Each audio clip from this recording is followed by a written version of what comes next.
Ուղիղ աղիքի քաղցկեղը բավականին տարածված խնդիր է Հայաստանում։ Ըստ վիճակագրության, տարեկան հայտնաբերվում է այս հիվանդության շուրջ 400-ից 500 նոր դեպք։ Տեղային տարածված փուլերում, երբ ուռուցքն ունի մեծ չափեր կամ ախտահարել է ավշային հանգույցները, ցուցված է բուժումը սկսել նախավիրահատական քիմիաճառագայթային թերապիայով։ Սա թույլ է տալիս ոչ միայն փոքրացնել ուռուցքը, այլև ոչնչացնել անտեսանելի քաղցկեղային բջիջները։ Մենք գիտենք, որ աղիքի այդ հարակից հյուսվածքներում կարող են լինել անտեսանելի ուռուցքային բջիջներ, բայց մենք ճառագայթի միջոցով այս բոլոր բջիջներին ոչնչացնում ենք եւ հետագայում երբ որ վիրաբույժը գնում է արդեն վիրահատության,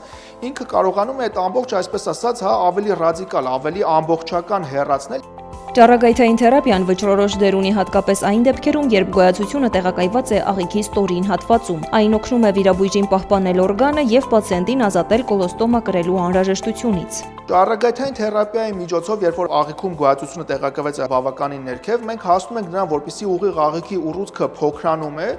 եւ մաքսիմալ հեռանում է սֆինկտրից։ Այսպիսով մենք, այսպես ասած, տարածություն ենք ստեղծում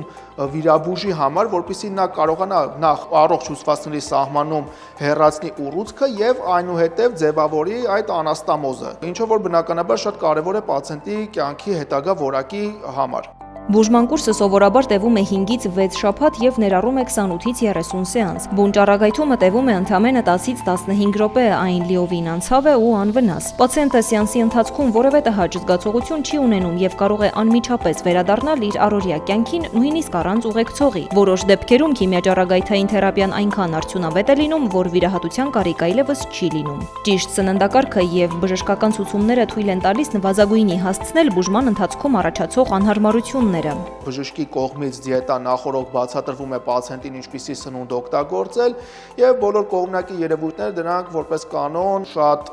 մակերեսոնորեն արտահայտվում եւ վերահսկելի են դիետայով եւ անհրաժեշտության դեպքում համապատասխան դեղորայքներով, որը որ նշանակվում է բժշկի կողմից։ Բուժումն ավարտելուց 6-ից 8 շաբաթ անց Էրեբունի ռադիոթերապիայի կենտրոնի մասնագետները կատարում են կրկնակի հետազոտություն։ Ըստ ստացված արդյունքի, բժիշկները որոշում են հետագա քայլերը։ Եթե ուռուցքն ամբողջությամբ անհետացել է, սահմանվում է միայն հսկողություն, իսկ մասնակի պատասխանի դեպքում պլանավորվում է վիրահատությունը։ Այս մոտեցումը հնարավորություն է տալիս ոչ միայն հաղթահարել քաղցկեղը, այլև ապահովել պացիենտի կյանքի բարձր որակը։